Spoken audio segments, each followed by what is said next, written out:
हौसले भी किसी हकीम से कम नहीं होते, हर तकलीफ में ताकत की दवा देते हैं। जी हाँ दोस्तों, यदि आपका हौसला, आपका आत्मविश्वास आपके साथ है तो आप बड़ी से बड़ी जंग जीत सकते हैं और हर मुश्किल को आसान बना सकते हैं।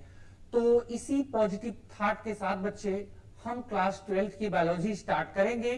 जैसा कि आप सभी जानते हो कि हम लोग मानव जनन पढ़ रहे थे और मानव जनन में हम लोग फीमेल रिप्रोडक्टिव ऑर्गन अर्थात मादा जनन तंत्र या स्त्री जनन तंत्र को पढ़ रहे थे। उसमें हम लोग अंडाशय और अंडवाहिनी को कवर किया था, उसको पढ़ा था। आज हम लोग जो है गर्भाशय को देखेंगे। तो चलिए आज का सेशन स्टार्ट करते हैं। आप लोग ध्यान पूर्वक जो है पढ़िए और जो चीजें आपको लगे कि इसे नोट करनी चाहिए, हालांकि मैं बताऊंगा तो उसे आप नोट डाउन करते चलेंगे।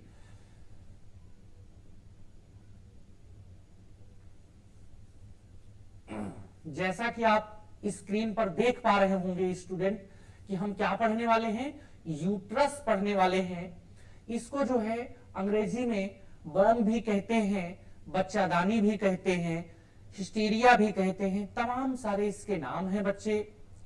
अगर हम इसके आकृति की बात करें तो ये एक फल होता है नाशपाती।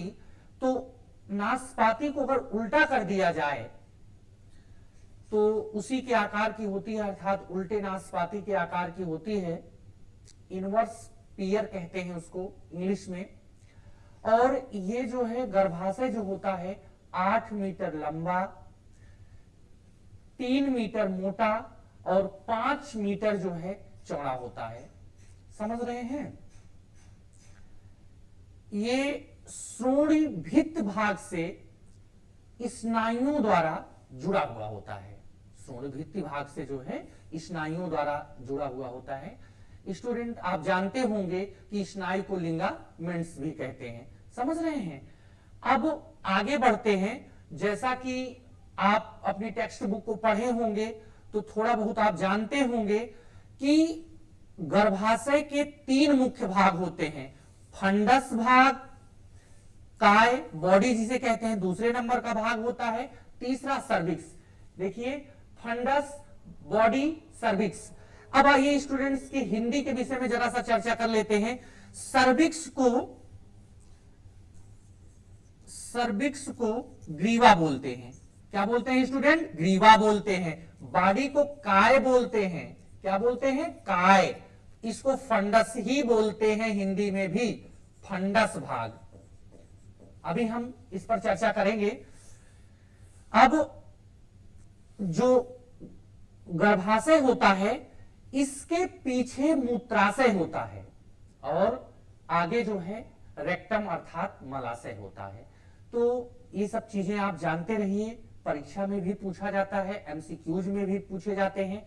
इसके भागों के नाम याद कर लीजिए, फंडस, काय और ग्रीवा। फंडस, काय, ग्रीवा। समझ रहे हैं बच्चे?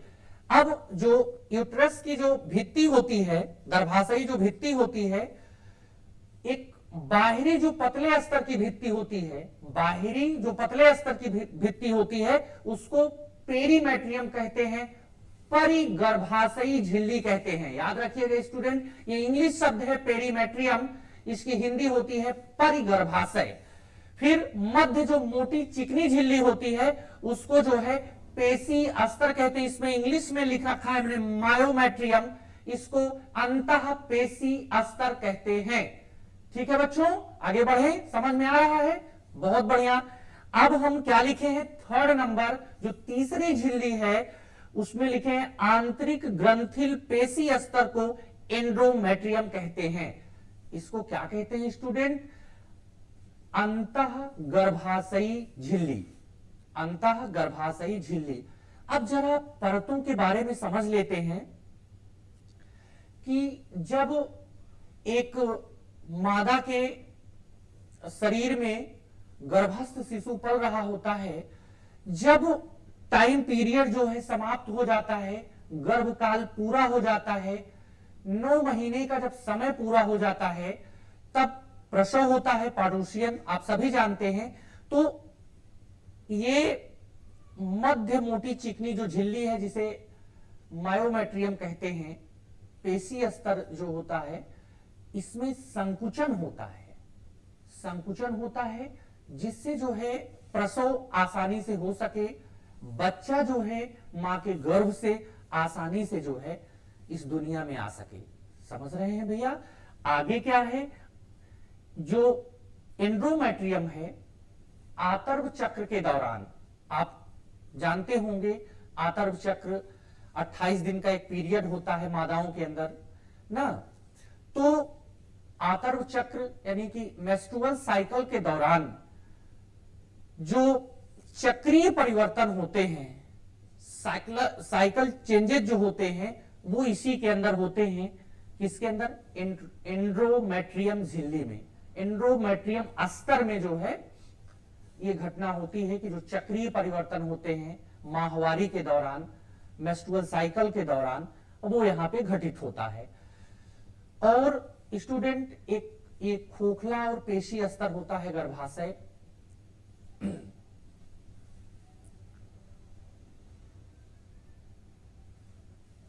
चलिए देखिए, यहां पे दर्शाया गया है कि गर्भाशय के भाग फंडस, काय और ग्रीवा, ये योनि भाग है। तो देखिए बच्चों, इसमें जो एक गुंबद नुमा भाग है, ये वाला गुंबद नुमा भाग है, गुंबद नुमा भाग, यहां से यहां तक ऐसे समझिएगा, ये वाला जो भाग है गुंबद नुमा, ये जो है फंडस कहलाता है। सबसे ऊपरी भाग जो गुंबद नुमा भाग होता है, इसी को क्या कहते हैं? फंडस कहते हैं। ठीक बच्चों, क्या बोलते हैं? फंडस बोलते हैं। अब ये वाला जो भाग है, ये वाला, इसमें जो है गर्भाशय, इसी में जो है भ्रूण का रोपण होता है। समझ रहे हैं? बच्चा जो है इसी में पलता है, ये है गर्भाशय। अब आगे देखिए, ये नाल होती है। अब एक चीज देखिए, हमने लिखा है इंटरनल ओस और एक्सटर्नल ओस। जरा समझने की कोशिश करिएगा स्टूडेंट कि यहां पे आप देख रहे हैं, ये सबसे मध्य जो बृहद भाग होता है, जिसे हम गर्भाशय कहते हैं, उसके नीचे देखिए कुछ यहां पे संकुचन, कुछ झुकाव, कुछ घुमाव, कुछ मुड़ाव दिखाई दे रहा है। एक्चुअली ये इस तरह मुड़ा होता है कि ये छिद्र की भांति दिखता है, हमें छिद्र की भांति दिखता है, तो इसीलिए इसको इंटरनल ओस कहा गया। अब आपके दिमाग में प्रश्न आता होगा कि ये ओस शब्द क्या है, तो आप जो है जंतु जगत पढ़ रहे होंगे 11वीं में, वहां पे आप फाइलम पोरीफेरा पढ़ रहे होंगे, तो वहां पे आस्ट्रिया और आस्कुलम दो जो है, पहली बात तो पोरीफेरा छिद्रधारी जीव होते हैं, आप जानते हैं। तो आस्ट्रिया और आस्कुलम, ये दो शब्द वहां पे आए थे, ऑस्कुलम, ऑस, ये शब्द बच्चे वहीं से आया है, क्योंकि छिद्र की बात हो रही है, तो इसलिए ये झुकाव अंदर की ओर है, ये झुकाव बाहर की ओर है, इसलिए इसको एक्सटर्नल ओस कहते हैं और इंटरनल ओस। ये थोड़ा सा म्यूकस टाइप का होता है, ये जहां पे हम ये पेन चला रहे हैं। जब मां के गर्भ में बच्चा पल रहा होता है, तो ये देखिए, ये बच्चे को फिसलने से रोकता है, मतलब ये अटैचमेंट भाग होता है। ये बच्चा जो इसमें पल रहा है, बच्चा इसमें जो बच्चा पल रहा है, वो चूंकि फिसल के नीचे की ओर ना आ सके, इसीलिए जंक्शन का काम करता है, बॉन्डिंग करता है, रोक के रखता है। समझ गए बच्चों? अब यहां पे जो है, और ये भाग जो है योनि मार्ग में खुलता है। अब भ्रूण जो है, भ्रूण का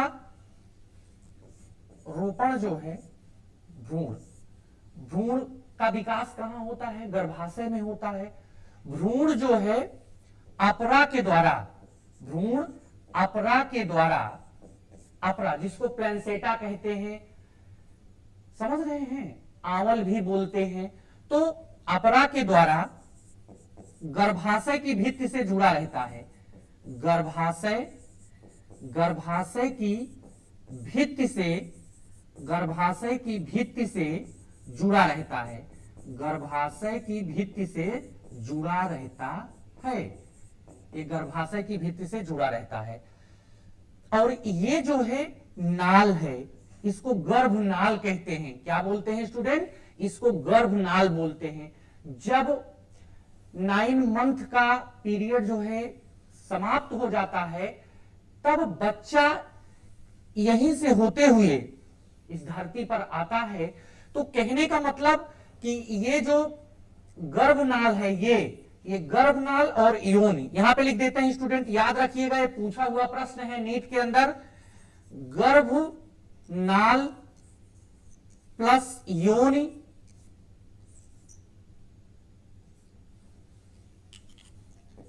गर्भनाल प्लस योनि, ये दोनों मिलकर के क्या बनाती हैं? जन्मनाल, बर्थ कैनाल। जन्म नाल बनाती हैं, बर्थ कैनाल बनाती हैं स्टूडेंट, समझ रहे हैं? तो इसी नाल के माध्यम से ये जो है बाहर आता है। भ्रूण का जो निर्माण है वो कहां होता है? गर्भाशय में, यूट्रस में होता है। उसको पोषण कहां से मिलता है? अपरा के द्वारा, प्लेसेंटा के द्वारा उसको पोषण मिलता है। समझ पा रहे हैं? सबसे ऊपर गुंबदनुमा भाग फंडस कहलाता है। बीच में ये जो बनाए हैं हम, इसको क्या बोलते हैं? गर्भाशय बोलते हैं। इसको गर्भाशय बोलते हैं, गर्भाशय, समझ रहे हैं? तो ये चीजें हुई।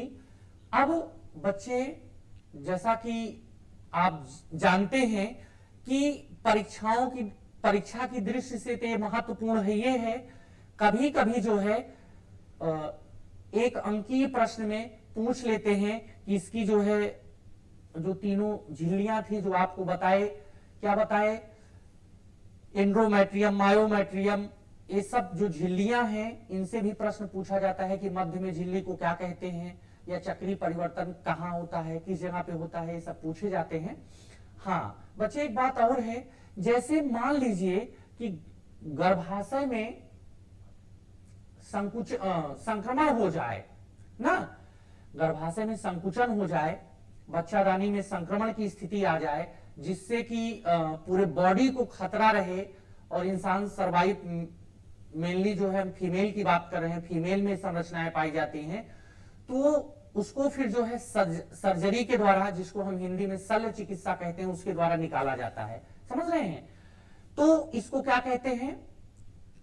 आपने अभी पढ़ा, इसका नाम बॉम्ब है, हिस्टीरिया है, हेरिस्टेक्टोमी कहते हैं इसको। क्या बोलते हैं? हेरिस्टेक्टोमी बोलते हैं इसको, जब इसको सर्जरी करके बाहर निकाला जाता है। समझ रहे हैं बच्चे? तो आप इसको जो है, इसका स्क्रीनशॉट ले लीजिए, आप अपने आप से बनाने का प्रयास करिए, कैसे संरचना बनेगी, कौन कौन से मुख्य भाग होते हैं, इन भागों का कार्य क्या होता है। तो आज का लेक्चर बच्चों बस इतना ही। आगे हम जो है इसकी नेक्स्ट संरचनाओं के बारे में, जो मादा जनन तंत्र है, उसके जो भी भाग बचे हुए हैं उसको लेकर आएंगे। तब तक आप बेहतरीन ढंग से इन सब चीजों को पढ़ते रहिए। तब तक सभी बच्चों को चैनल में जुड़ने के लिए बहुत बहुत धन्यवाद। शुभ रात्रि, जय हिंद।